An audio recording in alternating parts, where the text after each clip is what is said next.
ভাই সব, তাহলে সূরা ইনশিরাহ থেকে আমরা কিছু শিক্ষা খুঁজে বের করি যেগুলো নিয়ে বাস্তব জীবনে আমরা আমল করতে পারবো। সূরা ইনশিরাহ থেকে আপনার প্রথম নাম্বার একটা জিনিস শিখছি, ফামান ইউরিদিল্লাহ আইয়াহদিয়াহু ইয়াশরাহ সাদরাহু লিল ইসলাম। আল্লাহ চাইলে কোন ব্যক্তিকে তার বাক্যটাকে ইসলামের জন্য কবুল করতে পারে। আল্লাহ যারা চায় না ওর জীবনেও কবুল হবে না, হিদায়াত নামক দৌলত পাবে না। এক নাম্বার সূরা ইনশিরাহ থেকে শিক্ষা হলো হিদায়াত দেওয়ার মালিক কে? আরো জোরে বলতে হবে কে? আমি দোয়া করি আল্লাহ আমাদের সবাইকে হিদায়াত নামক দৌলত দান করেন। আরো জোরে বলেন আমিন। এক নাম্বার শিক্ষা। দুই নাম্বার শিক্ষা হলো নবীর জিন্দেগিতে কোনো গুনাহ নাই, এরপরও তওবা করে শতবার।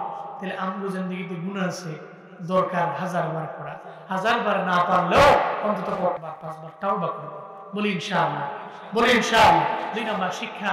তিন নাম্বার সূরা ইনশিরাহ থেকে আমরা শিক্ষা বের করেছি নবীর সম্মান অনেক, মর্যাদা অনেক। যে মর্যাদা, যে সম্মান, যে শান, যে মান কে বাড়িয়েছেন, কে বুলন্দ করেছেন। জীবনে চলার পথে কোনোদিন নবীর শানে বেয়াদবি হয়, নবীর কিছু বলতে গিয়ে বেয়াদবি হয়ে যায়, এমন কিছু বলা যাবে না। নবীর সুন্নতের উপরে আমল করব। 3 নাম্বার। 4 নাম্বার শিক্ষা হলো দুঃখের পরে সুখ আছে। দুঃখের পরে কি সুখ আছে। ডিপ্রেশনে পড়বো না, হতাশায় ভুগবো না, কার উপর তাওয়াক্কুল করব, কার উপরে? আল্লাহর উপরে তাওয়াক্কুল করব, আল্লাহর উপরে ডিপেন্ড করে চলবো, মুতাওয়াক্কিলিন বান্দাদের অন্তর্ভুক্ত হয়ে যাব। 4 নাম্বার। 5 নাম্বারে সূরা ইনশিরাহ থেকে শিক্ষা হলো দুনিয়াবি লাইনে যখনই আমার দুনিয়াবি কাজ শেষ হয়ে গেল, আমি ফারেগ হলাম, তখনই আমি কঠিন ভাবে নামাজে দাঁড়াবো, নফল ইবাদত করব, তাসবিহ, তাহলিল, দুরূদ, সালাম বেশি বেশি করব। আল্লাহ আমাদের সব ভাইকে কবরে যাওয়ার আগে সূরা ইনশিরাহ থেকে শিক্ষা নিয়ে কবরে যাওয়ার তৌফিক দান করেন। সকলেই বলি আমিন। আল্লাহ বক্তাকেও আমল করার তৌফিক দান করেন, শ্রোতাকেও আমল করার তৌফিক দান করেন। আমি খুতবায় সূরা ইনশিরাহ তিলাওয়াত করেছি। কোন সূরা? সবাই বলতে হবে কোন সূরা? সূরা ইনশিরাহ। হামজা, নুন, শিন, র, আলিফ, হা। ইনশিরাহ এটা 114টি সূরার ভিতরে 94তম সূরা। এই সূরার আয়াত সংখ্যা হচ্ছে মাত্র 8টা। কয়টা? এই সূরা মাক্কি সূরা। আল্লাহ পাক নবীর উপরে নাজিল করলেন কেন? প্রথম 3টা আয়াতে আল্লাহ পাক নবীকে স্মরণ করিয়েছেন হামজা ইস্তেফামের মাধ্যমে, আগের কথা।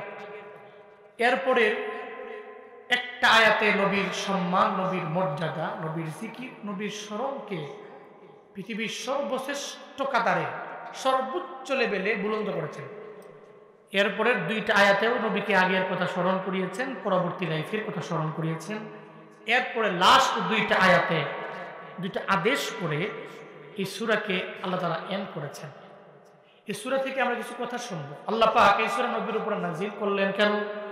প্রথমে হামজা ইস্তেফাম দিয়ে নবীকে প্রশ্ন করলেন কেন? এ বিষয়ে জানার দরকার আছে না নেই? আরো জোরে বলতে জানার দরকার আছে না নেই? আমাকে জবাব দিবেন। নবীজি 40 বছর নবুয়ত যখন পেলেন, এই নবুয়ত পাওয়ার আগে থেকেই কি নবী আমানতদার, নাকি নবুয়ত পাওয়ার পর থেকে আমানতদার? না, বুঝলাম না। কই যাওনি? না না, আমার বলতে হবে যে হুজুর এরপর যায়, ছুটি নিয়ে যাওয়া লাগবে। হ্যাঁ হ্যাঁ, আইবো আইবো। এই জন্য হাত দিছে আউইন নেই, কর মার হবা, আইবো। 40 বছরের নবুয়তের আগে নবী আমানতদার, নবুয়ত পাওয়ার পরেও আমানতদার। এমন না যে নবুয়ত পাওয়ার আগে ছিলেন খেয়ানতকারী, নবুয়ত পাওয়ার পরে আমানতদার, এমন না। কিন্তু নবুয়ত পাওয়ার আগে উনি সত্যবাদী, নবুয়ত পাওয়ার পরেও উনি সত্যবাদী। নবুয়ত পাওয়ার আগে উনি যেরকম ওয়াদা করে ওয়াদা পূর্ণকারী, নবুয়ত পাওয়ার পরেও ওয়াদা করে ওয়াদা পূর্ণকারী। অর্থাৎ ওনার পুরা লাইফে কোনো মিথ্যা, সবাই বলতে হবে মিথ্যা। ওনার পুরা লাইফে আমানতের খেয়ানত, ওনার পুরা লাইফে ওয়াদা করে ওয়াদার খেলাফ, ওনার পুরা লাইফে গালি। কিন্তু 40 বছরের নবুয়ত পাওয়ার আগে আবু জাহাল নবীকে ভালো চোখে দেখতো না খারাপ চোখে? নবুয়ত পাওয়ার পরে নবুয়ত পাওয়ার আগে কয় মুহাম্মদের মতো ভালো কেউ নেই, ও তো ভালো মানুষ, কয়ার মতো মাসুম মানুষ হয়ই না, আমানতদার। 40 বছরের নবুয়ত পাওয়ার আগে আমার মায়ার নবীর ব্যাপারে আবু জাহাল বলতে লাগলো মুহাম্মদের মতো ভালো কেউ হতে পারে না। নবুয়ত যখন আমার নবী পেয়ে যায় তখন আর নবীরে দেখতে পারে না। 40 বছর যেই মুহাম্মদ ভালো, 40 বছর নবুয়ত পাওয়ার পরে আবু জাহালের দরবারে আমার মায়ার নবী ভালো না, কয় মুহাম্মদ এমন কথা বলে যে কথা আমার সাথে আঘাত লেগে যায়। নবুয়তের আগে এরাই আমার মায়ার নবীরে আল্লাহ মিন উপাধি দিয়া দিল, নবুয়তের পরে নবীর কথাগুলো আবু জাহাল শুনতে চায় না। যখন মায়ার নবী বয়ান করেন আবু জাহাল কানের মধ্যে আঙ্গুলগুলা ঢুকায় রাখে, কয় মুহাম্মদের কালেমার কথা শুনতে রাজি না। শুধু তাই না রে বাবা, মায়ার নবী বাইতুল্লাহর কিনারায় যখন নামাজের মধ্যে দাঁড়ায় যাইতেন, আবু জাহালের দল বলেরা উটের নারী বুড়িগুলো পর্যন্ত আমার মায়ার নবীর উপরে চাপায়া দিত। 40 বছরে নবুয়ত পাওয়ার আগে নবীরে দেখতে পারে, এরপরে নবীরে দেখতে পারে না। নবীর মনটা বড় খারাপ, মনটা বড় উদ্বিগ্ন হয়ে পড়লেন। আমার মায়ার নবী বড় টেনশনে পড়ে গেলেন, চিন্তায় পড়ে গেলেন। 40 বছর নবুয়তের আগে আবু জাহাল আমার এত পরিমাণে ভালো বলল, নবুয়ত পাওয়ার পরে কেন আমার সাথে এত খারাপ ব্যবহার করে? নবী যখন চিন্তায় পড়ে যায়, নবীর চিন্তার পরে আমার আল্লাহ তো আমার নিজে আমার নবীর চিন্তার পরে বসে থাকতে পারে না। আল্লাহ কয় জিবরাইল আমার নবীর দরবারে সূরা ইনশিরাহটা নিয়ে আমার নবীর দরবারে যাও। নবীর চিন্তিত হওয়ার দরকার নয়, উদ্বিগ্ন হওয়ার বিন্দু মাত্র পরিমাণ প্রয়োজন নাই। আমার নবীর দরবারে সূরা ইনশিরাহ পড়া আমার নবীরে সান্ত্বনা দিয়া দাও, পড়েন সুবহানাল্লাহ। সূরা ইনশিরাহ আমার নবীর কাছে যা পড়ো, নবীরে পড়া শোনাও, নবীরে সান্ত্বনা দাও। নবীর জিন্দেগিতে নবী উদ্বিগ্ন হতে পারে না, নবী চিন্তা করতে পারে না। আল্লাহ পাক প্রথম আয়াতে বলছেন আলাম নাশরাহ লাকা সাদরাক, আলাম নাশরাহ আমি কি প্রশস্ত করিনি, লাকা আপনার জন্য, সদরাক আপনার বক্ষ আমি কি আপনার জন্য প্রশস্ত করিনি। হামজা ইস্তেফাম দ্বারা প্রশ্ন করছেন কে? আরো জোরে বলতে হবে কে? প্রশ্ন করছেন কাকে? নবীকে। কে করছেন? আল্লাহ পাক করছেন যে আমি কি আপনাকে সিনা চাক করি নাই, সরাহে সদর করি নাই, শক্তে সদরকে আমি করি নাই? নবীর 4 বছর বয়সে প্রথমে সিনা চাক হয়েছে। কয় বছর বয়সে? সবাই বলতে হবে 4 বছর বয়স। আল্লাহ পাক জিবরাইলকে পাঠাইছেন, আই আমার শিশু নবীর কাছে যাও। শিশু নবীর কাছে গিয়ে নবীর বক্ষটাকে সিরা, হৃদয়টাকে বের করে ওখান থেকে সমস্ত ময়লা রক্তপিণ্ডগুলো বের করে ধুয়ে মুছে সাফ করে এরপরে নবীর বক্ষটার ভিতরে আবার হৃদয়টাকে ঢুকায়া ওপেন হার্ট সার্জারি এটা করে দাও। চিল্লায়া পড়া যাবে কি? 4 বছর বয়স। এরপরে নবীজির মেরাজে নেওয়ার আগে, যেই বছরে নবীজি 2 জনকে হারাইছেন, ওই বছর ইতিহাসে আজও আমুল হুজন, দুঃখের বছর নামে পরিচিত। সেই বছর, যে বছরে চাচা আবু তালেব বিদায় নিয়েছেন, আম্মা জান খাদিজা রাদিয়াল্লাহু আনহাও বিদায় নিয়েছেন। 2 জন নবীর দূরের না কাছের? সবাই বলতে হবে দূরের না কাছের? যেই বছরে আমার মায়ার নবী 2 জন হারাইলেন, চাচা আবু তালেব আর আম্মা জান খাদিজা, 2 জনই আমার মায়ার নবী হারাইলেন। নবী যেখানেই যায় চোখের পানি ফালায়া ফালায়া মায়ার নবী কান্না করে। আল্লাহ কয় জিবরাইলে আমার নবীর দরবারে যাও না, মিকাইলে লইয়া যাও। আমার মিকাইলে নিয়ে গিয়া আমার মায়ার নবীরে সুন্দর করে জমজমের পানি দিয়া হৃদয়টাকে ধুইয়া সিনা চাক কইরা এরপরে আমার নবীরে মেরাজে আমি আল্লাহ সাক্ষাতে নিয়ে আসা। করেন সুবহানাল্লাহ। মেরাজে নেওয়ার আগে একবার, 4 বছরে একবার ওপেন হার্ট সার্জারি, যেটা সিনা চাক আল্লাহ পাক করেছেন।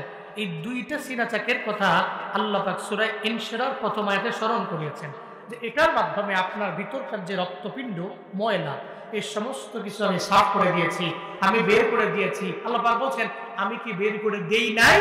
অবশ্যই আমি আপনার জন্য আপনার বক্ষটাকে প্রশস্ত করে দিয়েছি। পড়েন সুবহানাল্লাহ।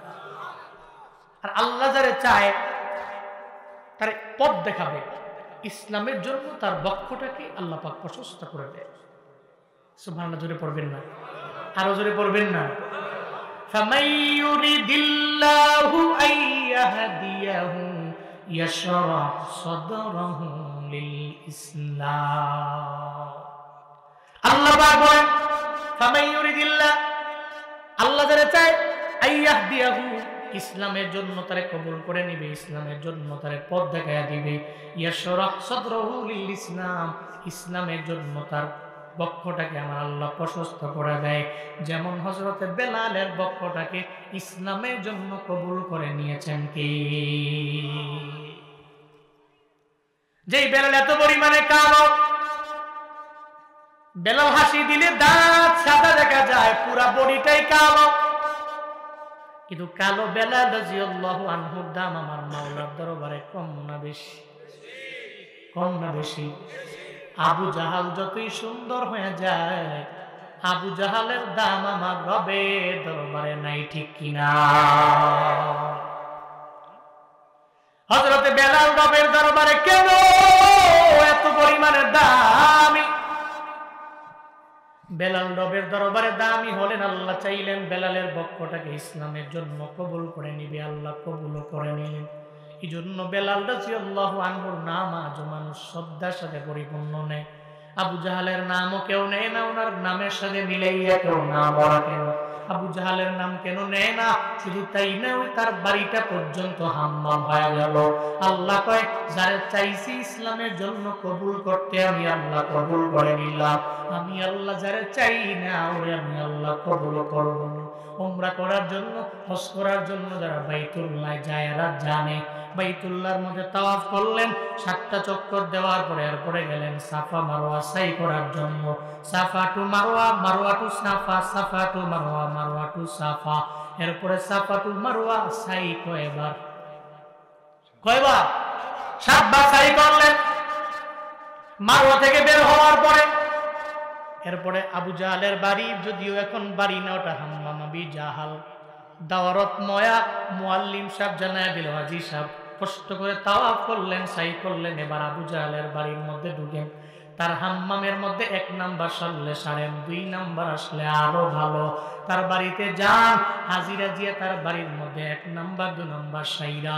এরপরে মুআল্লিম কয় দেখেন আমার নবীর বাড়িটা আবু জাহালের বাড়ি থেকে অনেক পরিমাণ দূরে, এমন যদিও এখন মাক্তাবা একটু দূরে গেলে আমার মায়ার নবীর বাড়ি। ধরেন রাস্তাটা ওই জায়গায়, এই রাস্তার মধ্যে আমার মায়ার নবীর বাড়ি। আমি যেখানে বসে আছি এই জায়গার মধ্যে আবু জাহালের বাড়ি। কিন্তু এত কাছের হওয়ার পরেও সারা জীবন লাগে আমার মায়ার নবী বুঝাইলেন কপালে হিদায়াত নাই, কারণ হিদায়াত দেওয়ার মালিক নবীও না। আল্লাহ চাইলে হিদায়াত দিবে, না চাইলে কেউ দিতে পারবে না, ঠিক কিনা?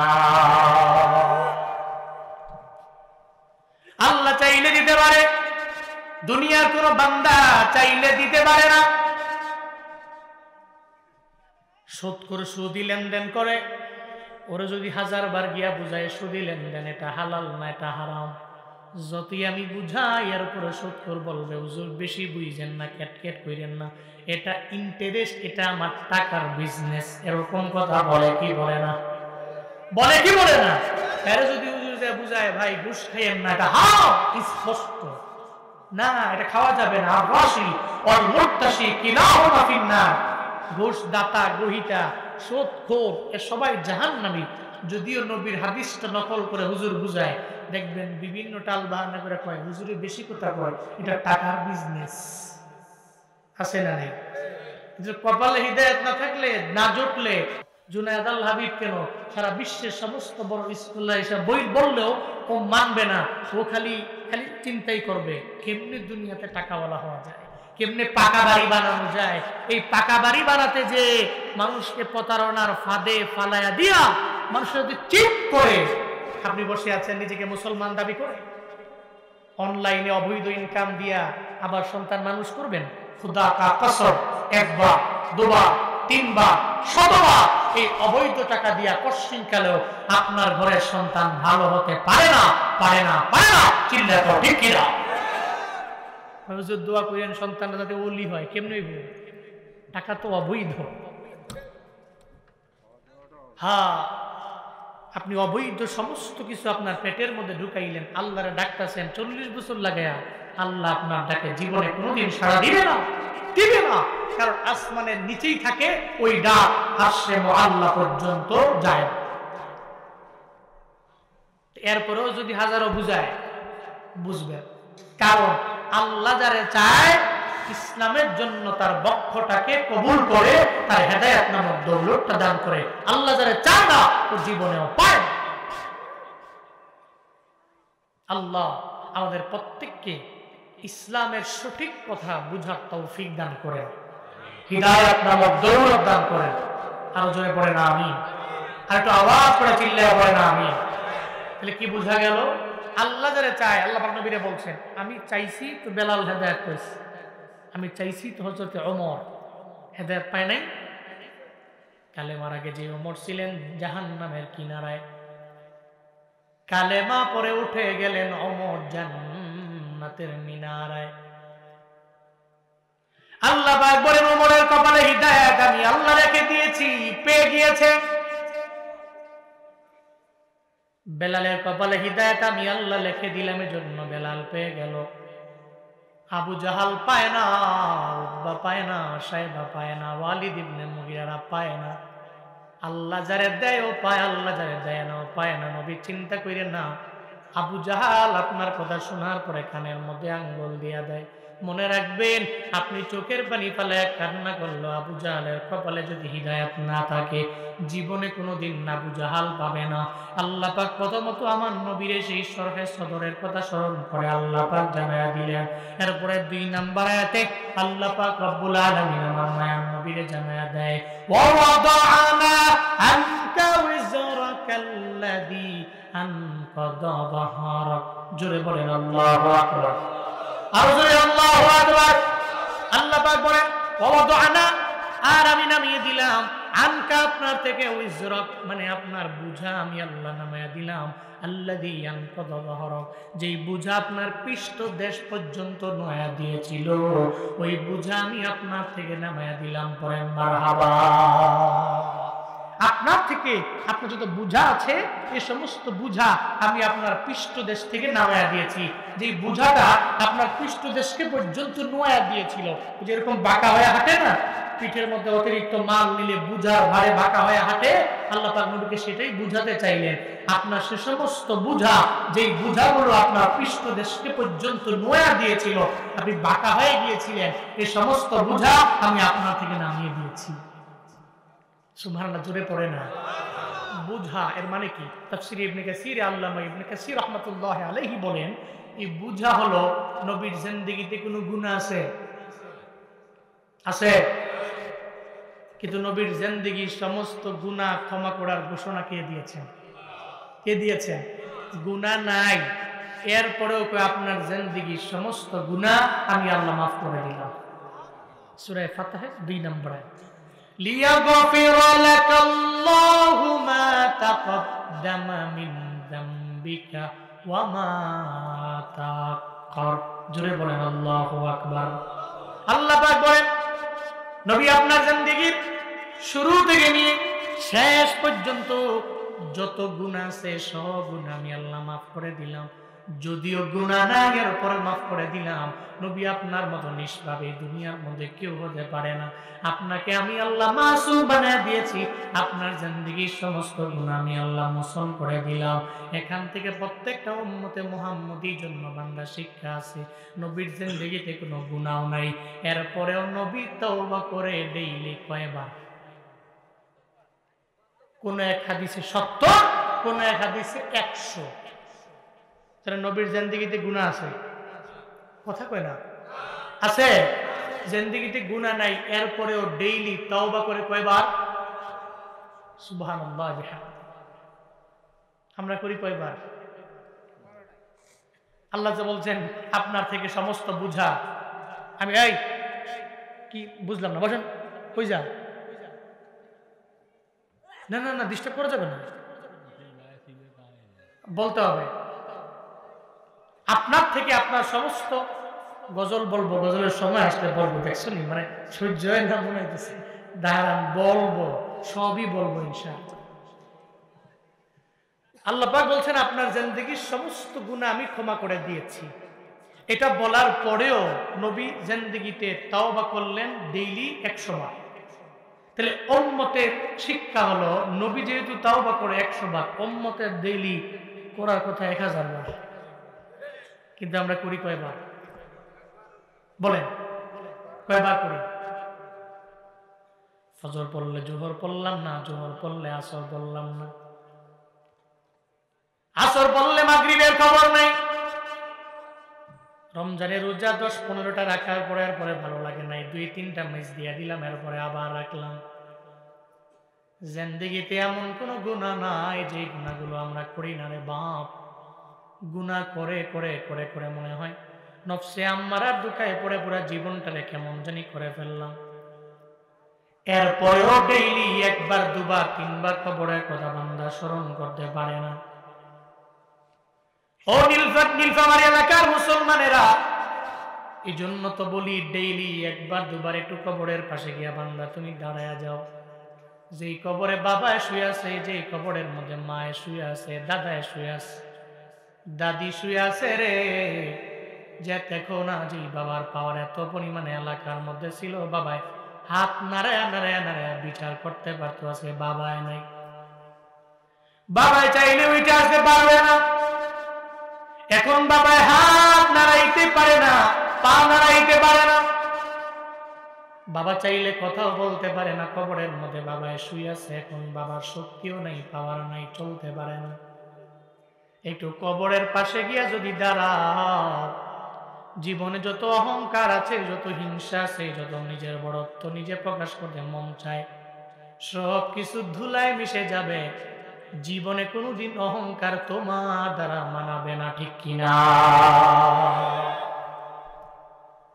ডেইলি 1বার 2বার কবরের কথা স্মরণ করো।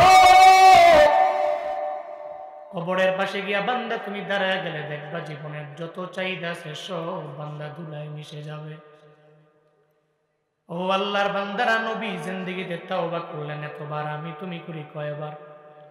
এরপরেও তো মাঝে মাঝে পড়লাম, মাঝে মাঝে পড়লাম না। আবার এমনও আছে হজ কইরা আসার পরে আমারে কেন হাজি বলে না, হাজি সাহেবের মাথা গরম হয়ে যায়। আছে না নাই? 6 লক্ষ করে 12 লাখ খরচ করলো 2 বিয়াই, দেশে আসার পরে কেউ আলহাজ বলে না, হাজি বলে না, মাথা বড়ই গরম। 2 বিয়াই ঘরের মধ্যে বসে বসে প্ল্যান করে, কেন মানুষ আলহাজ কয় না, কেন হাজি কয় না? কইলে ব্যয় প্ল্যান করি যে চায়ের দোকানের মধ্যে বাজারে আড্ডা বেশি, ওই জায়গায় আমি যাব, তুমি রাস্তা দিয়ে যাবা, আমি বসে থাকবো, তোমারে আমি হাজি বইলা ডাক দিব, তুমিও হাজি বইলা ডাক দিবা। 2 হাজি, এবার 2 বেয়াই, একজনে বইবে শাখায়, আরেক বেয়ে হেঁটে যায়। তো এক বেয়ে আরেক বেড়ে ডাক দেয়, হাজি সাহেব চা খেয়ে যান। বেয়াই না আগে প্ল্যান করে আসছে, বেয়াই কয় হাজি সাহেব না খাইতাম না, এবারে কয় না হাজি সাহেব খাইয়েন, কয় না হাজি সাহেব। আশেপাশের লোকের তো অবাক, কি তাহলে তো এখন নাম মনে হয় পাল্টা গেছে, আজকে থেকে মনে হয় হাজি সাহেবই কম না। এরপর থেকে এলাকার সমস্ত লোকেরা হ্যাঁ করে নাম ধরে কয় না হাজি সাহেব আইয়েন, নাউজুবিল্লাহ পড়ে না। কি হজ করছে এখন কয়, কি কয় হাজি 2 বেয়াই মিল্লা বইয়া কয় 6 লাখ কইরা 12 লাখ টাকা মোটামুটি এতদিনে এসে পুষছে, এখন মানুষ আমার হাজি কয়। আর যদি খালি কোনোভাবে কোন ব্যক্তি জান্নাতের সার্টিফিকেট পাওয়া যাইতেই পারত বর্তমান জামানার, আমার মনে হয় এর বাপ সাবে বাঁচাই যাইত। 1 ওয়াক্ত নামাজ পড়লে, 2 ওয়াক্ত নামাজ পড়লে, 3 ওয়াক্ত নামাজ পড়লে, এরপরে আমাদের অহংকারের জ্বালায় মানুষ সেটা কেমনে বলবো, একবেলা তাহাজ্জুদ পড়লে কেমনে বলবো, ইশরাক করলে কেমনে বলবো, আওয়াবিন পড়লে কেমনে বলবো, এই চিন্তা বাঁচি না। এরপরে খালি দোকানে গিয়া, জানো কি আজকে ফজরের আগে ঠান্ডা বেশি পড়ছে। আরে তুমি কেমনে বুঝলা? তাহাজ্জুদ পড়ছি না। এর মানে ঠান্ডা বেশি পড়ছে এটা বলা মাকসাদ না, আমি তাহাজ্জুদ পড়ছি এটা বলাই মাকসাদ। জিন্দেগিতে গুনার অভাব নাই, এরপরে তাওবা করলাম না, এরপরে যাই আমল করি এগুলা বলার জন্য পাগল হয়ে গেলাম। নবীর জিন্দেগিতে গুনাহ নাই, এরপরে নবী তাওবা করে 100 বার। ইয়া আইয়ুহান নাস তুবু ইলাল্লাহ ফাইন্নী আতুবু ইলাইহি ফি কুল্লি ইয়াউমিন মিয়াতা মাররা। নবী জানায়া দিলেন, উম্মতেরা রে, আল্লাহর দরবারে তাওবা করে নাও। কেন করবা? ফাইন্নী আতুবু ইলাইহি, আমি আল্লাহর দরবারে তাওবা করি। ফি কুল্লি ইয়াউমিন, শুধুমাত্র সপ্তাহে সপ্তাহে একবার, এমন না, প্রত্যেক দিনে আমি আল্লাহর দরবারে তাওবা করি। মিয়াতা মাররা, 100 বার। চিল্লায়ে পড়ো মারহাবা। কয়বার? 100 বার আমি আল্লাহর কাছে তাওবা করি। এর মানে প্রথম নাম্বার সূরা ইনশিরাহ থেকে শিক্ষা হলো, নবীর জিন্দেগীর সমস্ত বুঝা আল্লাহ পাক সরিয়ে দিয়েছেন। এরপরেও নবীজি ডেইলি তাওবা করে 100 বার। আমরা 100 বার পারি নাই, অসুবিধা নাই। 50 পারি নাই, অসুবিধা নাই। 20 বার পারি নাই, অসুবিধা নাই। 10 বার পারি নাই, অসুবিধা নাই। অন্তত পক্ষে 3-4 বার, 5 বার হলেও একটু কবরের কথা স্মরণ করে তাওবা করতে পারবো তো ইনশাআল্লাহ? পারবো তো ইনশাআল্লাহ? আল্লাহ তৌফিক দান করেন, সকলেই বলি আমিন। আরো জোরে পড়েন আমিন। এরপরে 4 নম্বর আয়াতে আল্লাহ পাক নবীকে বলছেন, বড় গুরুত্বপূর্ণ এই কথা, পুরা সূরা ইনশিরার এই আয়াত, এই আয়াতে যে কি পরিমাণে দাম। ওয়ারাফা'না লাকা যিকরাক, জোরে বলতে হবে আল্লাহু আকবার। আরো জোরে আল্লাহু আকবার। আল্লাহ পাক বলেন, ও পয়গম্বর আমার, আমি আল্লাহর যেখানে নাম, ওই জায়গার মধ্যে আপনি নবীর নাম আমি আল্লাহ রাখলাম। কালেমা পড়লে কেউ যদি বলে লা ইলাহা ইল্লাল্লাহ মানলাম, মুহাম্মদ রাসূলুল্লাহ মানি না, কশিন কালেও খাঁটি মুসলমান হতে পারবে? পারবে? একটু আগে যে খুতবা বললাম, ওই জায়গায় আমার আল্লাহর পরে আমার নবীর নাম আমি বলছি কি বলি নাই?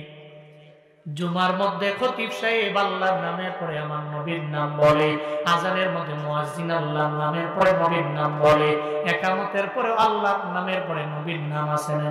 সব জায়গায় নবীর নাম। আল্লাহ কয়, আমি আল্লাহর সাথে সাথে আপনি আপনার নামও রাখলাম।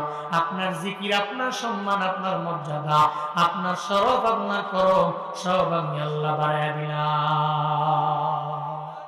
শুধু তাই না, নবী আমার, আপনার পুরো দেহ মুবারক আমি আল্লাহ এত পরিমাণে বরকতপূর্ণ বানায়া দিয়েছি। এই দেহ মুবারক থেকে যেই ঘাম মুবারক গুলো বের হয়ে যায়, ওই ঘাম মুবারকের মধ্যে আল্লাহ পাক এত পরিমাণে বরকত বাড়ায়া দিলেন। নীলফামারী সদরের মুসলমানেরা একটু মনোযোগের কান লাগায় শুই নরে বাবা। চড়াইখোলার মুসলমানেরা, আল্লাহ পাক আমার নবীর ঘাম মুবারকের মধ্যে কি পরিমাণে বরকত বাড়ায়া দিলেন। নবীজির ঘাম মুবারক কাজ করার পরে যখন বেয়ে বেয়ে গড়ায়া গড়ায়া পড়তো, সাহাবায়ে কেরাম একটা বোতল নিয়ে আমি ওই ঘামগুলো সংরক্ষণ করে ঘরের মধ্যে রাইখা দিত। যখন বিবাহের কার্যাদি সম্পাদন করত, আতর আর কিনা লাগে না, আমার নবীর ঘাম আতর হিসাবে ব্যবহার করি। শুধু তাই না রে বাবা, আল্লাহ পাক বলেন, নবী আমার, আমি আল্লাহ আপনার জিহ্বা মুবারকের, লালা মুবারকের মধ্যে অত বরকত বাড়াইয়া দিলাম। আমি আল্লাহ আপনার সম্মান কত বাড়াইছি, আমি আল্লাহ আপনার মর্যাদা কত পরিমাণে বাড়াইয়া দিলাম। আপনার লালা মুবারকের এত পরিমাণে পাওয়ার, দুনিয়ার সমস্ত মেডিসিন যদি এক পাল্লার মধ্যে রেখে দাও, আর একটা পাল্লার মধ্যে যদি আমার মায়ার নবীর এক ফোঁটা লালা মুবারক দাও, মেডিসিন যেই জায়গায় ফেল হয়ে যাবে, আমার মায়ার নবীর লালা মুবারক প্রথম হয়ে যাবে। ঠিক কিনা? খন্দকের যুদ্ধে আমার মায়ার নবী নিজেও খাল খনন করার কাজে নবী গেলেন। নবীর সঙ্গে সাহাবায়ে কেরাম ছিল খন্দকের যুদ্ধের মধ্যে খাল খননের কাজে ১৫০০। জোরে বলতে হবে কয় হাজার? কয় হাজার? ১৫০০ সাহাবা নিয়ে খন্দকের যুদ্ধে আমার মায়ার নবী খনন করার কাজের মধ্যে লেগে গেল। ব্যাটল অফ কনফিডারেন্স, সম্মিলিত বাহিনীর যুদ্ধ মুসলমানেরা পেরে উঠবে না, সংখ্যায় অনেক কম। এই জন্য নবী সিদ্ধান্ত নিয়ে নিলেন, খাল খননের কাজের মধ্যে আমি নিযুক্ত হয়ে পড়ব। সাহাবায়ে কেরামেরা, রে খাল খননের কাজের মধ্যে নিযুক্ত হয়ে যাও।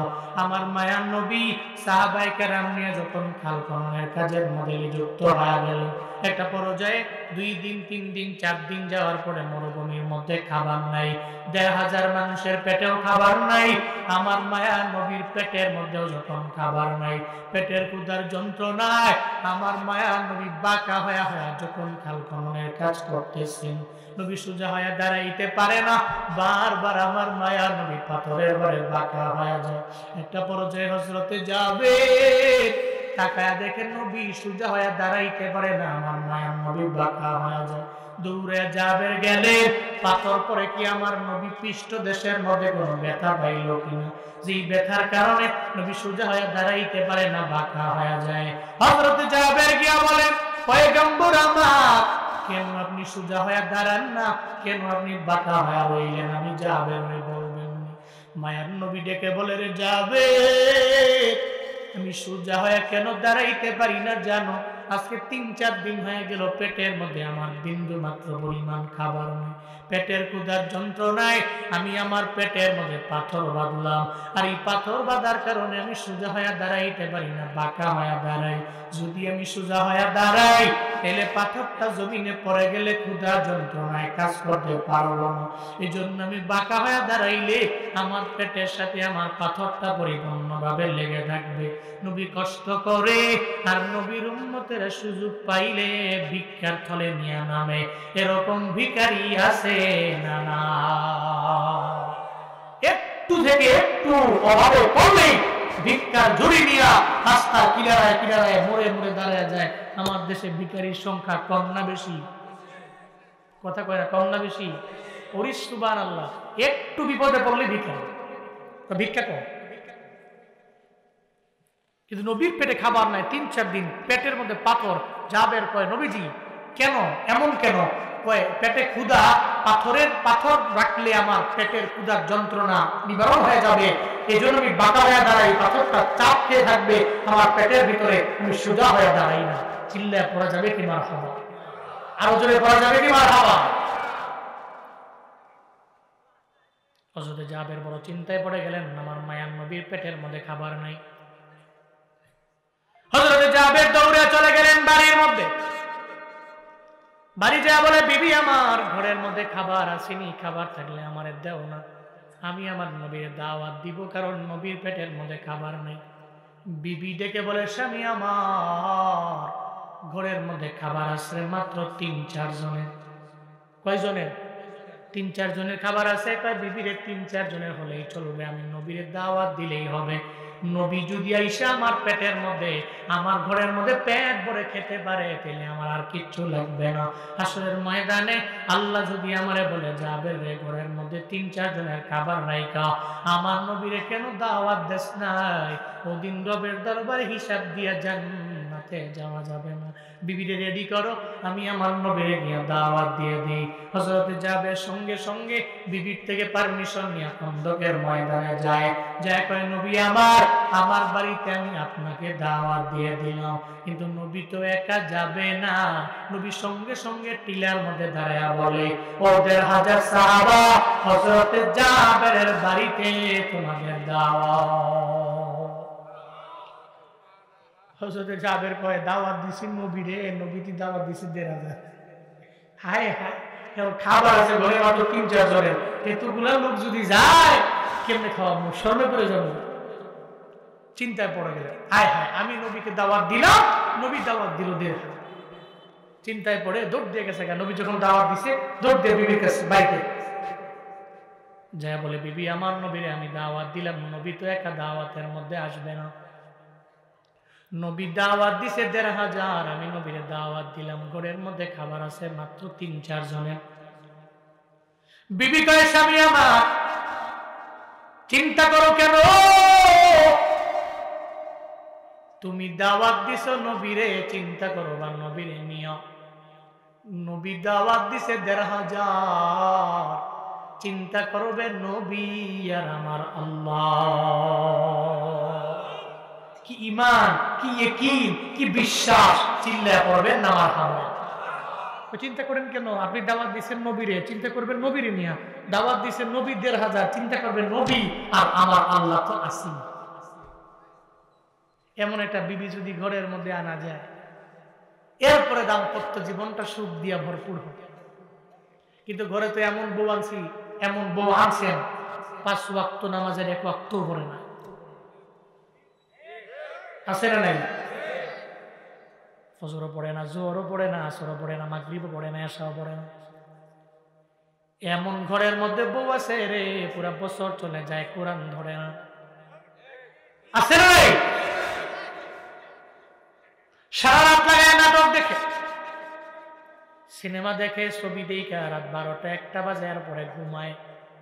আবার জুয়ান পুলা কয় টিকটকার মায়া সেরা বিয়া কইরা মজা নাই।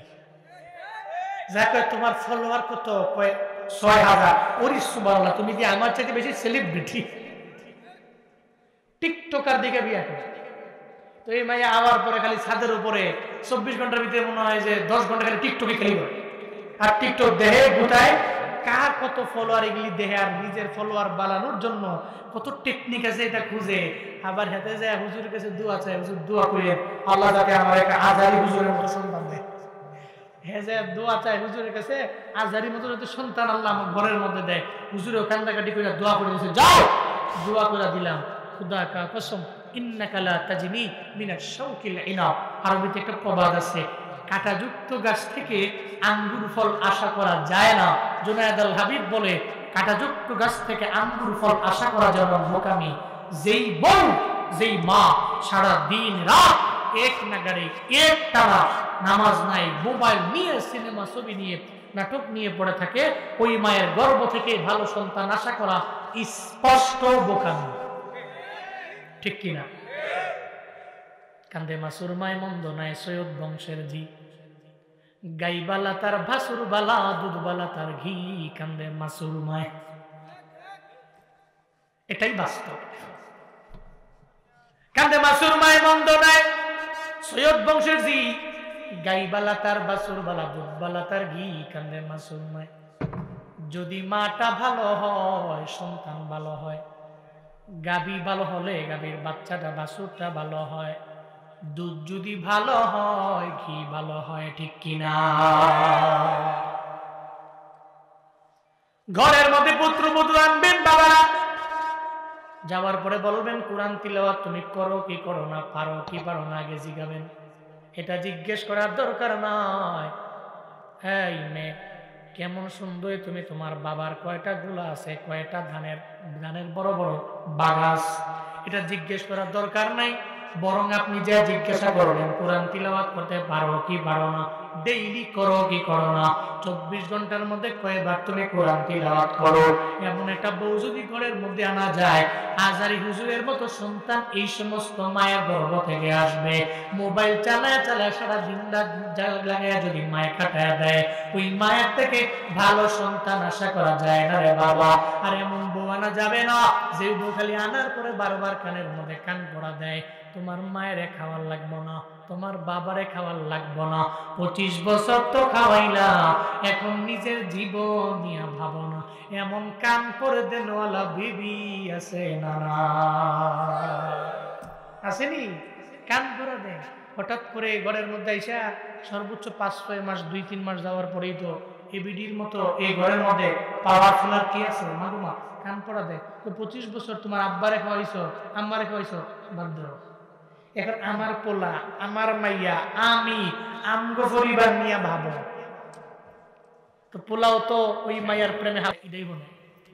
আছে না নাই? আছে না নাই? এতটুকু বুঝে না, মা তো আমার আপন, মা তো আমার আপন, সে তোমার প্রিয়, তার তো দোয়া আমার প্রয়োজন, তার তো দোয়া প্রয়োজন। এই জন্য বলে জীবনে কোনোদিন বউয়ের কথা শুই না, মায়ের মনের মধ্যে আঘাত দেওয়া যাবে না। জুনায়েদ আল হাবিব কেন বেশি বেশি মা বাবার বয়ান করে জানো নি রে বাবা? আমার বয়ান ইউটিউবে শুনলে দেখবা মা বাবার বয়ান বেশি পাওয়া যায়। আমি জানি রে, আব্বা আম্মার দুয়ার বদৌলতে পৃথিবীতে মানুষগুলো সম্মানী হয়, মর্যাদার আসনে আসীন হতে পারে। যারা এদের থেকে দোয়া নিয়ে আগে যায়, আল্লাহ এদের বড় দামি বানায় দেয়। ঠিক কিনা? এরা দোয়া করলে বুলেট মিস হতে পারে, দোয়া রবের দরবারে যাইতে দেরি হতে পারে না। নীলফামারী এলাকার যুবক যেই মা বাবার দোয়া কবুল হয়ে যায় ওই মা বাবার থেকে দোয়া নিও। জুনায়েদ আল হাবিব কোন দিন নীলফামারীর মধ্যে আবার আসি কি আসি না আমার জানা নাই, মারা যাই কি যাই না আমার জানা নাই রে বাপ। তবে পা দুটো আগায়া দিলে আমি বলবো জীবনে কোনোদিন মা বাবার মনের মধ্যে বউয়ের কথা শুই না আঘাত দেওয়া যাবে না। বউরে বলে দিবা, বউরে তোমার কথা আমি শুনতে রাজি, তবে আমার মায়ের বিরুদ্ধে বইল না, আমার বাবার বিরুদ্ধে বইল না, কারণ এদের মতো আপন আমার কেউ নয়। দুনিয়াতে আসলে মেয়েদের উসিলায় এদের থেকে দোয়া নিও, বদদোয়া নিও না। এটা বউয়ের দরবারে যদি বলতে পারো তোমার দাম্পত্য জীবনে তোমার পরিবারের মধ্যে বরকত বাড়ায় দিবে একজন, চিল্লায়া বলো তার নাম। এদের থেকে বদদোয়া নিও। কিন্তু যতই বুঝাই বুঝে না তো, মরলে বুঝে। মনে রাখবেন বৃক্ষ একটা আছে কদর দেয় না, পানিও ঢালে না, মরে গেছে, হায় হায় বৃক্ষটা মরে গেল। আব্বা আম্মা থাকতে কদর দেয় না সন্তানরা, মারা গেলে কবরের পাশে গিয়ে দাঁড়ায় দাঁড়ায় চোখের পানি ফেলে কাঁদলো, ওদিন আব্বা আম্মা কি আসবে? জীবনের মূল কষ্ট মায়ের প্রসব বেদনা, সাত আসমান সাত জমিন তখন মায়েরই মাথায়। এমন মাকে কেমনে আজি, এমন মাকে কেমনে আজি যাব আমি ভুলিয়া। ও আমার প্রাণের মা, মা গো মা কোথায় গেলে মোরে ছাড়িয়া। জনম দুঃখী এতিম আমি, চায় না কেহ ফিরিয়া। জনম দুঃখী এতিম আমি, চায় না কেহ ফিরিয়া। আমি যখন ছিলাম আমার মায়ের উদরে, চলাফেরা করতেন যে মায় কত কষ্ট করি।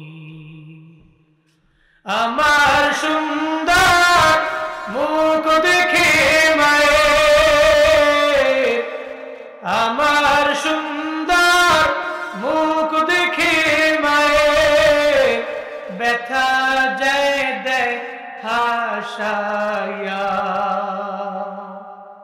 ও আমার প্রাণের মা, মা গো মা কোথায় গেলে মোরে ছাড়িয়া।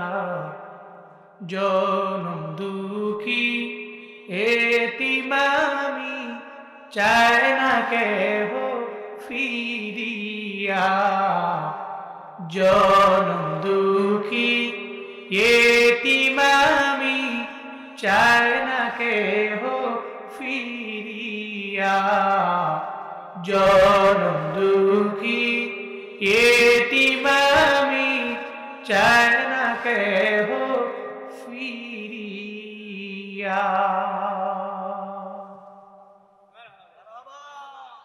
যেদিন আব্বা আম্মায় দুনিয়া থেকে বিদায় নিয়ে চলে যাবে ওদিন কানলেও জীবনে আসবে না রে বাপ।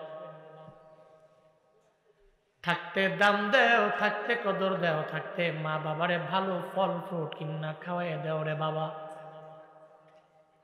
বউরে জানাইয়া দাও, বউরে আমার মায়ের বিরুদ্ধে বইল না।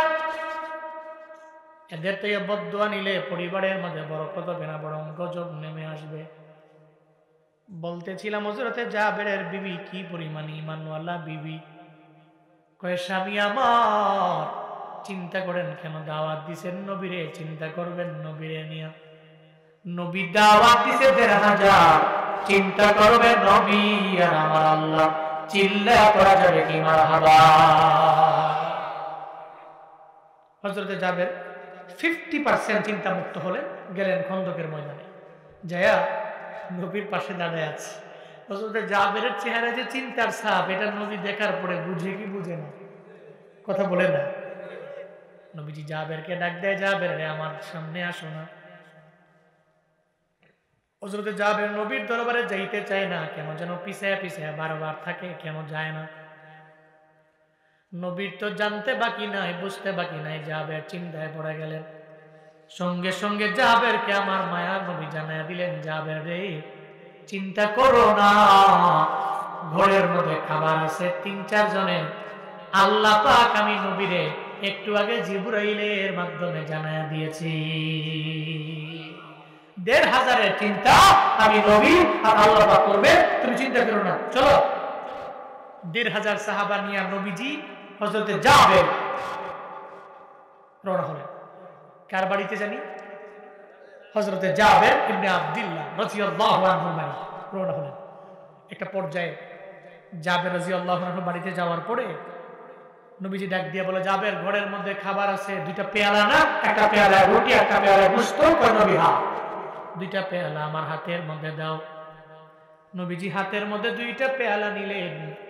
2টা পেয়ালার মধ্যে আমার নবীজি মা মোবারক থেকে লালা মোবারক আইনা লাগায়া দিয়া কয়, জাবের রে ১,৫০০ রে খাওয়াও, চিন্তা করো না।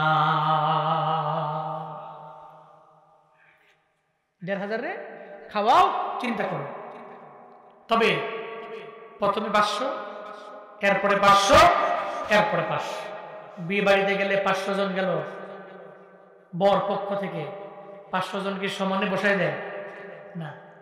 প্রথমে 1-150, এরপরে দ্বিতীয় ধাপ, তৃতীয় বেশ, চতুর্থ বেশ, এভাবে ধাপ ধাপ করে খাওয়ায়। নবীজি বললেন একসাথে ১,৫০০ হবে না, 500 করে। 500 খাওয়াও, এরপরে 500, এরপরে 500। তো প্রথম 500-এর বেলায় হযরতে জাবের বলে, নবী এই 500 জনের সঙ্গে আপনিও বসে পড়বেন। জাবের রাদিয়াল্লাহু আনহু বলে, চিন্তা হলো যদি কোনোভাবে 500 জনে খাওয়ানোর পরে খাবার শেষ হয়ে যায়, তাহলে তো নবীরই খাওয়াইতে পারলাম না। কি ইশক, কি প্রেম, কি ভালোবাসা পড়া যাবে না। সুবহানাল্লাহ। কি ইশক নবী যদি আপনারা খাওয়াইতে না পারে, 500 জনের পরে যদি শেষ হয়ে যায়। জামাই ভাই বরে গেল, জামাই বরের সাথে 500 জন গেল, 500 জনের সমানে খাওয়াইয়া পেট ভরায়া বরের বেলা কই কি খাওন তোমার নাই শেষ। তাহলে তো বুঝে সিন্নি খেলা কার দ্বারা মোল্লাইছিল না। বিষয়টা তো এমনই হবে। অথচ জাবের কয়, নবী 500 জনের সঙ্গে প্রথমবারে আপনি বসে যান। নবী কয়, জাবের আমি বসবো না, সবার পরে। দ্বিতীয় বেসে 500 জন খাওয়াইলেন। দ্বিতীয় বেসে আবার জাবের নবীকে বলতেছেন, নবী এবার আপনি বসে পড়েন। নবী কয়, না জাবের এবারও না, সবার পরে। তৃতীয় ধাপে আবার কয়, নবী আপনি বসেন। নবী কয়, না জাবের ১,৫০০ রে খাওয়াও, এরপরে আমি নবী তোমার ঘরে খাবারের প্লেটে বসবো, চিল্লা করা যাবে কি মারহাবা। 500 জন করে করে ১,৫০০ রে হযরতে জাবের খাওয়ালেন। ১,৫০০ শেষ হয়ে গেল। চিন্তায় পড়ে গেলেন, পেয়ালার মধ্যে খাবার আছে কিনা এটা চেক করা তো লাগবে। সঙ্গে সঙ্গে পেয়ালার থেকে ঢাকনাটা উঠায় দেখে রে, হযরতে জাবের প্রথমবার বিবিজি খাবারগুলো 3-4 জনের খাবার দেখাইছিল, ওই খাবারই দেখা যায় বিন্দু মাত্র পরিমাণ কমে নাই। চিল্লা পড়া যাবে কি মারহাবা। মায়ার নবীর কাছে জাবের গেলেন। হযরতে জাবের রাদিয়াল্লাহু আনহু জানায়া দেয়, নবী আমার ১,৫০০ রে খাওয়াইলাম, এরপরে খাবার ঘরের মধ্যে যা ছিল তাই বাকি রয়ে গেল, কারিশমা বুঝলাম না। নবী কয়, জাবের রে কেন আমার পারমিশন ছাড়া তুমি ঢাকনাটা উঠাইলা? যদি আজকে ঢাকনা আমার পারমিশন ছাড়া তুমি না উঠাইতা, পুরা মদিনার সমস্ত মানুষেরা যদি তোমার ঘরের মেহমান হয়ে যাইত, সবাই পেট ভরে ভরে খেয়ে এরপরে এদের বাড়ির মধ্যে যেতে পারত, এরপরেও তোমার 3-4 জনের খানে অবশিষ্ট থাকতো, বিন্দু মাত্র পরিমাণ কমতি হতো না। আল্লাহ পাক বলেন, আপনার জিহিমা মুবারকের লালা মুবারকের মধ্যে আমি আল্লাহ তো সেই বরকতটা বাড়ায়া দিলাম। নবী গো, এই লালা মুবারকের মধ্যে এত পরিমাণে পাওয়ার, দুনিয়ার সমস্ত মেডিসিন যেই লালা মুবারকের মধ্যে ফেল হয়ে যাবে, আমি আল্লাহ এমন মেডিসিন এই লালা মুবারকের মধ্যে দিয়ে দিলাম, এত পরিমাণে আমি আল্লাহ বরকত বাড়ায়া দিলাম। শুধু তাই না রে বাবা, ওই যে ইহুদি আমার মায়ার নবীর থাপ্পড় মারলো এমন কেউ নাই জানে না। ওই ঘটনা সবাই জানে। আমার মায়ার নবীর গাল মুবারকের মধ্যে থাপ্পড় লাগায়া এরপর ইহুদি যখন হাতটাকে তরবারি দিয়ে নবীর কথা জানতে পাই না, হাতটাকে যখন দেহ থেকে আলাদা করে দেয়, একটা পর্যায়ে বণিকেরা ইহুদির পাশ দিয়ে যখন ঘুরে ঘুরে যায়, ইহুদিরা ডেকে বলে, এই তোমার এমন হালত কেন, তুমি কেন হাতটাকে আলাদা করে দিল? কে তোমার আঘাত করলো? কেউ আমার আঘাত করে নাই, আমি তরবারির মাধ্যমে ফালাইয়া দিলাম। কেন এমন করলাম? আমার নবীর গালের মধ্যে আমি থাপ্পড় লাগাইয়া দিছি। ওনার মতো ভালো মানুষ এই পৃথিবীর মধ্যে কেউ হতে পারে? ওনার মতো ভালো মানুষ কেউ নেই। কিন্তু ওনার গাল মুবারকের মধ্যে থাপ্পড় লাগাইয়া জীবনের সবচেয়ে বড় অপরাধী আমার নিজের মনে হয়ে গেল। এই জন্য কবজি থেকে আমি হাতটাকে আলাদা করে ফেললাম, আমি আলাদা করে ফেলাইয়া দিলাম। আমারে কও না, আমারে বলো না, কোন জায়গা গেলে আমি আমার নবীরে পাবো? ওই নবীর হাতে কালেমা পড়ে আমি মুসলমান হয়ে যাব। ওই অমুক জায়গায় গেলে আমার নবীরে বাবা সঙ্গে সঙ্গে ওই কর্তনকৃত হাতটাকে সঙ্গে করে লইয়া নবীর দরবারে আওয়ানো। মায়ান নবীর দরবারে যায়, নবীর যে ইহুদি ডাক দেয়, নবী আপনার দরবারে আসলাম। আমার মায়ান নবী বলে, রে ইহুদি, কেন আমার দরবারে আসলো? আমার গালের মধ্যে তুমি থাপ্পড় লাগাইয়া দিছিল, আমি তো তোমার বাড়ি থেকে চলে আসছি, কেন তুমি আবার আমার দরবারে আসো? ইহুদি কয়, নবী গো, আমি আপনার সাথে অন্যায় করলাম, বড় অপরাধ করে ফেললাম, আমারে কি মাফ করে দেওয়া যায় কিনা? আপনার কাছ থেকে মাফ নেওয়ার জন্য আপনার দরবারে আসো। নবী কয়, আমি একটা শর্তে মাফ করব, যদি তুমি কালেমা পড়ে মুসলমান হয়ে যেতে পারো, তাহলে আমি তোমাকে মাফ করে দিব। ইহুদি মনে মনে কয়, আমি তো কালেমা পড়ার জন্যই তো আসলাম, যেহেতু নবী সত্য দিয়ে দিল, তাহলে আমি নবীর একটা সত্য বসায় দেই, পয়গম্বর আমার, আমি কালেমা পড়বো একটা সত্যে, আমার কর্তনকৃত হাতটাকে যদি আবার আগের মতো জোড়া লাগায় দিতে পারেন, তাহলে আমি আপনার হাতে কালেমা পড়ে মুসলমান হয়ে যাব। মায়ার নবী বলেন, ইহুদি, হাতটা আমার হাতে দাও। মারহাবা পড়ে না, হাতটা আমার হাতের মধ্যে দাও। নবীজি হাতটাকে সঙ্গে করে নিও, কবজির মধ্যে লাগায়া জিহ্বা মুবারক থেকে একটু লালা মুবারক নিয়ে লাগাইয়া দিলেন। ইহুদি রে, হাতটা লাগছে কিনা বলো না। ইহুদি জানা দেয়, নবী আমার হাতটা তো লাগছে, তো লাগছে। আমার মনে হয় আগে হাতের মধ্যে যে পরিমাণে পাওয়ার ছিল, এর চাইতে বহু গুণে পাওয়ার হাতের মধ্যে বেড়ে গেছে। চিল্লায়া পড়া যাবে কি মারহাবা? ওয়ারফা'না লাকা যিকরাক, বলেন আল্লাহু আকবার। আল্লাহু আকবার। আল্লাহকে আপনার স্মরণ, আপনার জিকির, আপনার সম্মান, আপনার মর্যাদা সব আমি আল্লাহ বুলন্দ করে দিলাম, আমি আল্লাহ বাড়াই দিলাম। নবী, আপনি চিন্তা করা লাগবে না, টেনশন করা লাগবে না। সেই জায়গায় আপনি উদ্বিগ্ন হয়ে গেলেন, চিন্তায় পড়ে গেলেন, ওই জায়গায় আপনাকে হাসিয়ে আনানোর জন্য আমি আল্লাহ তো এত পরিমাণে চেষ্টা করলাম। তায়েফের ময়দানে এই যে নবীজি গিয়া মাইর খাইলেন এমন কোন বান্দা নাই, ব্যাপারে জানে না। তায়েফের ময়দানে নবী গেলে একটা মানুষ নবীর হাতে কালেমা পড়ে মুসলমান হয় না। চিন্তায় পড়ে গেলেন, সারাদিন লাগে দাওয়াত দিলাম, কেউ কালেমা পড়ে না। ফজরের নামাজের তিলাওয়াত আমার নবী নিজে জুড়ে জুড়ে সুর দিয়া নবীজি পড়লেন, তিলাওয়াত করে ফজর নামাজ পড়লেন। এরপরে নামাজের পরে নবী বইসা বইসা চোখের পানি ফেলায় ফেলায় কান্দে। চিন্তায় পড়ে গেলেন, আল্লাহর দরবারে বলতে লাগলেন, আমার মাওলা, সারাদিন লাগাইয়া তায়েফের ময়দানে দাওয়াত দেওয়ার পরে একজনও কালেমা পড়ে নাই। আমার মায়ার নবী বলে, ও জিবরাইল, আমার নবীর দরবারে যাও, আমার নবীর দরবারে গিয়া জানিয়ে দাও। নবী চিন্তা করা লাগবে না, টেনশন করা লাগবে না। নবীর হাতে যদিও কোনো মানুষ কালেমা পড়ে মুসলমান হয় না, কিন্তু ফজরের নামাজের তিলাওয়াত শুই না একদল জিন আমার নবীর পাশে এসে বসলো। ওই তিলাওয়াতের মজা পেয়ে গেল, ওই জিনেরা নবীর হাতে কালেমা পড়ে মুসলমান হয়ে গেছে। জিবরাইল নবীর কাছে বলার পরে নবী হাসছেন। আল্লাহ কয় যেখানে আপনি উদ্বিগ্ন চিন্তায় পড়ে গেলে ওই জায়গায় হাসানোর দায়িত্ব তো আমার, জিবরাইলে পাঠায়া আমি আল্লাহ আপনাকে হাসিয়েছি, কারণ আপনি তোমার দুষ্ট, আপনি তোমার বন্ধু, চিল্লায় পড়া যাবে না আমার হাওয়া। তাহলে যে জায়গায় নবী কাঁদলেন, উদ্বিগ্ন হলেন, চিন্তায় পড়লেন, ওই জায়গায় নবীর মান, নবীর সম্মান, নবীর মর্যাদা, নবীর শরফ, নবীর কদর বুলন্দ করে দিয়েছেন কে? বাড়িয়ে দিয়েছেন কে? 5 নম্বর 6 নম্বর আয়াতের মধ্যে আল্লাহ পাক এবার জানায় দেয় ফাইন্না মাআল উসরি ইউসরান, ইন্না মাআল উসরি ইউসরা। আল্লাহ পাক বলেন নিশ্চয়ই নবী মাক্কি লাইফটা আপনার দুঃখের আমি আল্লাহর ভালো করে জানাস। আবু জাহাল আপনারে আঘাত করে আপনার কথা শুনলে কানের মধ্যে আঙ্গুল লাগায় দেয়, আপনার কথাগুলো পর্যন্ত শুনতে চায় না, ওটের নারী বুড়িগুলো পর্যন্ত আপনার বডি মুবারকের মধ্যে আর চাপায়া দেয়। নবী চিন্তা কইলেন না দুঃখের পরে সুখ একজন দিতে পারে, নীলফামারীর মুসলমান চিল্লায় বলো তার না। দুঃখের পরে কে সুখ দেয়? কে সুখ দেয়? কাটাহিরি ক্ষান্ত কেন কমল তুলিতে, দুঃখ বিনা সুখ লাভ হয় কি মোহিতে। কি সুন্দর প্রবাদ। ফুল আনবেন, কাটার দাগ খাবেন না, কেমন করে হয়? আপনার জীবনে সুখের সাগরে আপনি যাবেন, দুঃখের সাগর পার না হয়া সুখের সাগরে যাবেন কেমনে? আগে দুঃখিত হওয়া লাগবে, এরপরে সুখ দিবেন কে? আরো জোরে বলতে হবে কে?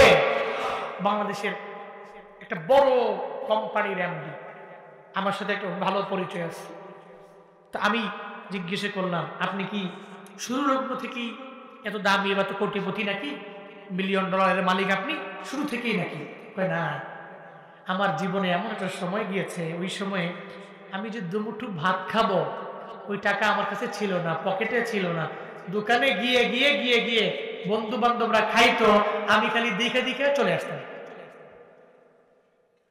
কিন্তু এখন আল্লাহ আমার এমন সম্পত্তি দিয়েছেন, এমন মালের অধিকারী বানিয়েছেন, এমন সুখ আল্লাহ পাক রব্বুল আলামিন আমাকে দিয়েছেন, আমি শুধু ওই আয়াতটা ফলো করি, ফাইন্না মাআল উসরি ইউসরান, ইন্না মাআল উসরি ইউসরা। আল্লাহ পাক বলছেন দুঃখের পরে অবশ্যই তোমার জন্য একটা চরম পর্যায়ে সুখ রয়েছে, এই সুখটা একমাত্র আমি আল্লাহ তাআলাই দেই। চিল্লায়া পড়া যাবে কি সুবহানাল্লাহ। এই জন্য শিক্ষা হলো জীবনে চলার পথে দুঃখ, কষ্ট, ক্লেশ, বিপদ, মুসিবত, বাধা, বিপত্তি মানুষের জীবনে আসবে। আপনি মানুষ, তো আপনার জীবনে এমন আসবেই। এই বাধা পেরিয়ে, এই কষ্টের পরে আপনার জন্য সুমহান এক সুখের সাগর আল্লাহ পাক আপনার জন্য রাখছে। যুবকরা মাঝে মাঝে ডিপ্রেশনে পড়ো, তোমরা আমি জানি ডিপ্রেশনে পড়ো, হতাশায় পড়ো। মাস্টার্স কমপ্লিট হয়েছে, কয়েক জায়গায় সিবি জমা দিয়েছে, মাগার চাকরি হয় না, পাগল পাড়া হয়ে যায়। আছেন পাগল পাড়া হয়ে যায় না, যেখানে তোমার শেষ ওখান থেকে শুরু কার? কথা বলে না কার? চেষ্টা করে যে সে অবশ্যই পাবে, হয় আজ না হয় কাল। এই জন্য জীবনে চলার পথে বিপদ আসলে, মুসিবতে আসলে হতাশায় পড়বো না, কার উপর তাওয়াক্কুল করবো? কার উপরে? কার উপরে? আল্লাহর উপরে তাওয়াক্কুল করে ভরসা করে চলবো। রাজি আছেন তো ইনশাআল্লাহ? নবীজিকে আল্লাহ পাক একই কথা 2 আয়াতে কেন বলেন? ফাইন্না মাআল উসরি ইউসরান, ইন্না মাআল উসরি ইউসরা। একই কথা 2 আয়াতে বলার কারণ ইবনে কাসির বলেন, এটার বলার কারণ হলো দুঃখের পরে যে সুখটা, এই সুখটা সুমহান সুখ হয়। যেটা দুঃখের পরে সুখ, এই সুখটা স্থায়ী হয় এবং সুমহান হয়। যেমন নবীজির মাক্কি লাইফে যারা নবীর কষ্ট দিল, একটা সময়ে হুদায়বিয়া সন্ধির মাধ্যমে নবীর হাতে মক্কা বিজয় কি হয় নাই? কথা বল না কেন? হয় নাই। ওই সময়ে নবী তো সবাইকে মাফ করে দিয়েছেন, লা তাসরিবা আলাইকুমুল ইয়াউম, তোমাদের প্রতি কারো প্রতি আমার আজকে কোনো অভিযোগ নেই, সবাইকে মাফ করে দিলাম। এই যে মক্কা বিজয় হওয়ার পরে সূরাতুল আন-নাসর খুলেন, আল্লাহ পাক যেন নবীকে বললেন ইদা জাআ নাসরুল্লাহি ওয়াল ফাth ওয়া রাআইতান নাসা ইয়াদখুলুনা ফি দীনিল্লাহি আফওয়াজা ফাসাব্বিহ বিহামদি রাব্বিকা ওয়াস্তাগফির ইন্নাহু কানা তাওয়াবা। পড়েন, দেখেন আল্লাহ পাক বলছেন ইদা জাআ নাসরুল্লাহ, যখন আল্লাহর পক্ষ থেকে নুসরত আসবে, ওয়াল ফাতহ আয় ফাতহে মক্কা, যখন মক্কা বিজয় এবং আল্লাহর পক্ষ থেকে নুসরত সাহায্য আসবে, অরাইতা আপনি দেখবেন, আন্নাস মানুষগুলোকে ইয়াদখুলুনা তারা প্রবেশ করছে ফি দীনিল্লাহ আল্লাহর ধর্ম ইসলামের মধ্যে, সিঙ্গেল নয়, আফওয়াজা দলে দলে, টিম আপনার দরবারে আসবে, কালেমা পড়ে মুসলমান হয়ে যাবে। মক্কা বিজয়ের পরে নবীর কাছে রোম থেকে, পারস্য থেকে, ইয়েমেন থেকে দলে দলে ইহুদি নাসারা এসে সব মুহাম্মদ বিজয়ী, মুহাম্মাদের কালেমা, সত্য কালেমা, সমস্ত লোকেরা দলে দলে কালেমা পড়ে মুসলমান হয়ে গেছে। আল্লাহ পাক সে কথাই সূরা ইনশিরার ৫ নম্বর এবং ৬ নম্বর আয়াতে নবীকে জানাচ্ছেন, ইন্নামা আল উসরি ইউসরা, আপনার প্রাথমিক লাইফটা কষ্টের হলেও আপনার সমাপ্তির জীবনটা সুখকর কে করে দিবে? কে করে দিবে? এরপরে ২ আয়াতে আল্লাহ পাক রব্বুল আলামিন নবীকে আদেশ করছেন, فَإِذَا فَرَغْتَ فَانصَبْ وَإِلَى رَبِّكَ فَارْغَب। জোরে বলেন আল্লাহু আকবার। আল্লাহ পাক বলেন, নবী আমার দুনিয়াবি লাইন থেকে যখন আপনি ফারেক হয়ে গেলেন, দুনিয়াবি কাজ যখন আপনার শেষ হয়ে গেল, একটু লেজার যখন পেলেন, ইবাদতের মধ্যে মগ্ন হয়ে যাবেন। নবীজিকে আল্লাহ কেন বললেন ইবাদত করার জন্য? অথচ হাদিসে আসছে নবীজি এত পরিমাণে ইবাদত করতেন, রাতের বেলায় নবী দাঁড়ায়া থাকতে থাকতে নবীর পা মোবারক পর্যন্ত ফুলে যেত। এরপর ওই নবীকে আল্লাহ পাক রব্বুল আলামিন কেন বললেন, নবী আপনি কঠিনভাবে ইবাদতের মধ্যে মগ্ন হয়ে যান। আল্লাহ নবীর মাধ্যমে নবীর সমস্ত উম্মতদের আবার আল্লাহ পাক জানায়া দিলেন, দুনিয়াবি লাইনে কাজ যখন শেষ হয়ে যাবে, ইবাদত চলবে একজনের, চিল্লা বড় তার নাম। এই দোকানদারেরা, দোকানদারি শেষ হয়ে গেল, দোকানে কাস্টমার নাই, এখন কোনো ক্রেতাও আসে না, বৈশা বৈশা মোবাইল টিপা লাভ নাই, ফেসবুক গুতে লাভ নাই, টিকটক গুতে লাভ নাই, রিলস দেখে লাভ নাই, একটু তসবিহ নিয়ে বসে যাও, সুবহানাল্লাহর আমল করো না, আলহামদুলিল্লাহর আমল করো না, আল্লাহু আকবারের আমল করো, দুরুদের আমল করে না। আল্লাহ পাক বলেন, দুনিয়াবি লাইন থেকে ফারেক হয়ে গেলে ইবাদতে মগ্ন হও। দুনিয়াবি কাজ যখন ফারেক হয়ে যাবে, শেষ হয়ে যাবে, সমাপ্তি হয়ে যাবে, আল্লাহর ইবাদতের মধ্যে মগ্ন হয়ে যাও। এরপরে আল্লাহ বলেন, ইলা রাব্বিকা ফারগাব, এক কথায় তোমার রবের দিকে তুমি মনোনিবেশ করো, তোমার রবের দিকে তুমি ঝুঁকে যাও, তোমার রবের দিকে অগ্রগামী হয়ে যাও, তোমার রবের দিকে বান্দা তুমি দৌড়ে যাও। আল্লাহ পাক রব্বুল আলামিন নবীর মাধ্যমে উম্মতের জানায়া দিলেন। তাহলে শিক্ষা হলো, বোঝা গেল দুনিয়াবি লাইন থেকে ফারেক হওয়ার পরে ইবাদত চলবে কার? দুনিয়াবি লাইন থেকে ফারেক হয়ে গেলে ইবাদত চলবে আল্লাহ। তাহলে এবার বোঝা গেল ইবাদত যেহেতু করতেই হবে আমার, দুনিয়াবি কাজ থেকে তো ফারেক হবই। কাজ করবো কতক্ষণ? ফজর পড়লাম, কাজ করলাম, জোহর পর্যন্ত শেষ, এরপর আবার জোহরের নামাজ, কাজ করলাম, অসুবিধা নাই, করি, আবার আসর করলাম, আসরের পরে কাজ করলাম, ফারেক হয়ে আবার মাগরিব পড়লাম, মাগরিব পরে কাজ শুরু করলাম, ফারেক হয়ে এশা পড়লাম, এশার পরে ঘুমাইলাম, ঘুম শেষ, ফজর পড়লাম। সুবহানাল্লাহ পড়বেন না? কিন্তু এই যে এত মাহফিল, এত ওয়াজ, এত কিছু, মসজিদের মধ্যে ফজরে তো মুসল্লি নেই। আছে আছে আছে, এই যে মুরব্বী যারা আছে দেখবেন মসজিদে ফজরের সময় এড়াই, প্রতিদিন এড়াই। প্রতিদিন এক মাহফিলে গেছি, পিছন থেকে আমি যখন বয়ান করতেছি, আমি বললাম যে বয়ান কতক্ষণ চলবে? হেরা কয় সারা রাত। বুঝলেন? শ্রোতারা এটা ঝুঁকের সাথে বুঝা নেয়, সারা রাত চলবে, বুধা হেও থাকবো না, বক্তব্য থাকবো না, এটা কইছি আর কি, এটা মজা করলো। তো এটা বলার পরে পিছন থেকে লাভ দিয়ে তারা একটা হুজুর দরকার নেই, এখনই দোয়া। আমাকে কিও রাগ হয়ে গেছেন? না হুজুর আমগুলো কেন পাগল হবে, আমাকে কে রে রাগ হয়েছি হলো এই যে প্রতি বছর মাহফিল হয়, 12টা 1টা 1:30 পর্যন্ত ওয়াজ করি, ওয়াজ শুনি আমরা। ফজরের সময় মুসল্লিকে জানেন, মুসল্লি আমগো ইমাম সাহেব আর আমি আজান দেই, একামত দিই, হুজুরে নামাজ পড়ায়। তাহলে এই যে মাহফিল এরা কয় সারা রাত লাগে মাহফিল শুনবো, লাভটা কি হইব? আপনারাই বলেন, সারা জিন্দেগির সমস্ত মাহফিল যদি এক পাল্লায় দেন, এক ওয়াক্ত ফজর নামাজের ফরজ সালাত এক পাল্লায় দেন, ভারী হবে কোনটা? নামাজ, সালাত, এটার পাল্লা ভারী হবে। বা এজন্য রিকোয়েস্ট করি, জীবনে চলার পথে নামাজ বাদ দেওয়া যাবে না, বাদ দেওয়া যাবে। চেষ্টা করতে যদি কাজা না হয়, কাজা হয়ে গেল পরবর্তীতে পরে দিবেন। পারবেন তো ইনশাআল্লাহ? পারবেন তো ইনশাআল্লাহ? আল্লাহ আমাদের প্রত্যেককে দুনিয়াবি লাইন থেকে ফারেক হওয়ার পরে ইবাদতে মগ্ন হওয়ার তৌফিক দান করেন। সকলেই পড়ি আমিন। আরো জোরে পড়েন আমিন। ভাই সব, তাহলে সূরা ইনশিরাহ থেকে আমরা কিছু শিক্ষা খুঁজে বের করি যেগুলো নিয়ে বাস্তব জীবনে আমরা আমল করতে পারবো। সূরা ইনশিরাহ থেকে আপনার প্রথম নাম্বার একটা জিনিস শিখছি, ফামান ইউরিদিল্লাহ আইয়াহদিয়াহু ইয়াশরাহ সাদরাহু লিল ইসলাম। আল্লাহ চাইলে কোন ব্যক্তিকে তার বাক্যটাকে ইসলামের জন্য কবুল করতে পারে। আল্লাহ যারা চায় না, ও জীবনেও কবুল হবে না, হিদায়াত নামক দৌলত পাবে না। এক নাম্বার সূরা ইনশিরাহ থেকে শিক্ষা হলো হিদায়াত দেওয়ার মালিক কে? আরো জোরে বলতে হবে কে? আমি দোয়া করি আল্লাহ আমাদের সবাইকে হিদায়াত নামক দৌলত দান করেন। আরো জোরে বলেন আমিন। এক নাম্বার শিক্ষা। দুই নাম্বার শিক্ষা হলো নবীর জিন্দেগিতে কোনো গুনাহ নাই, এরপরও তওবা করে শতবার।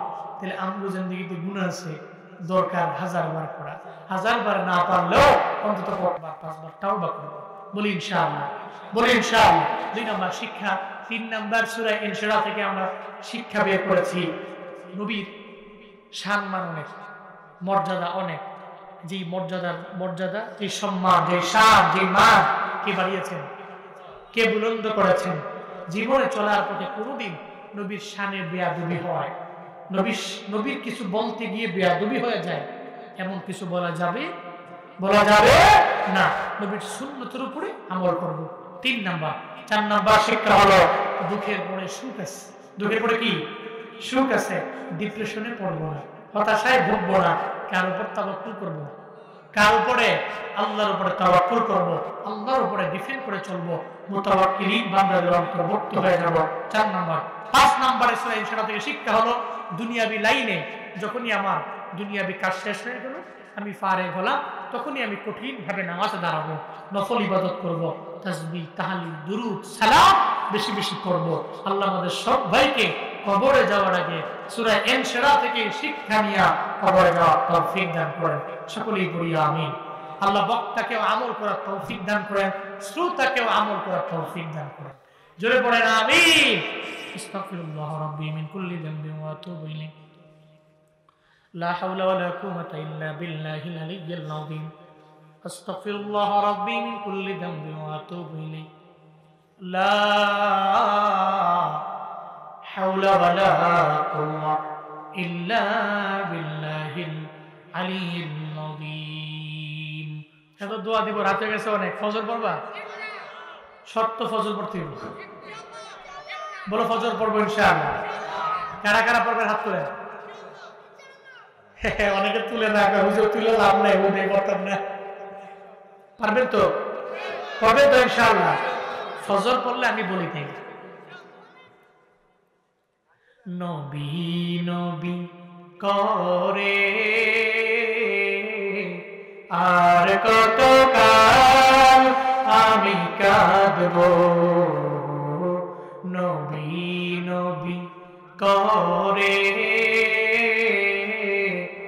আর কত কাল আমি কাঁদবো, আপন নয়নে কবে জানি, আপন নয়নে কবে জানি প্রিয় নবীকে আমি দেখবো,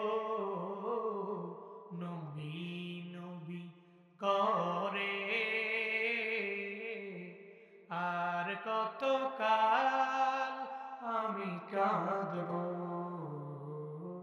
নবী নবী করে আর কত কাল আমি কাঁদবো, এই কান্দনে কবে জানি হবে সমাধি, কেঁদে কেঁদে বুকের মাঝে হয়েছে নদী,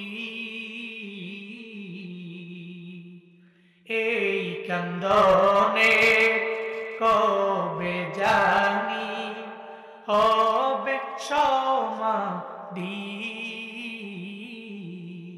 কেঁদে কেঁদে বুকের মাঝে হয়েছে নদী সেই নদী কেঁদে বলে সেই নদী কেঁদে বলে সাগর বানাবো নবী নবী করে আর কত কাল আমি কাঁদব নবী নবী করে আর কত কাল আমি কাঁদব নবী নবী করে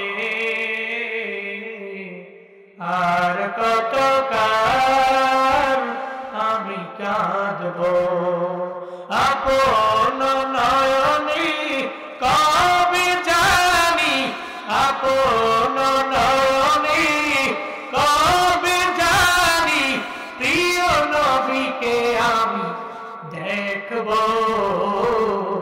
নবী নবী করে আর কত কাল আমি কাঁদব নবী নবী করে আর কত কাল আমি কাঁদব নবী নবী করে আর কত কাল আমি কাঁদব আল্লাহ দুনিয়াতে নবীরে না দেখতে পেল জান্নাতে মাজিদ নামক জায়গার যে মাহফিল হবে ওই মাহফিলে আমাদেরকে শ্রোতা বানায় শ্রোতা হয়া নবীকে সশরীরে জান্নাতে দেখার মতো তৌফিক প্রত্যেকটা মুসলমান ভাইকে তুমি দান করো। আমিন।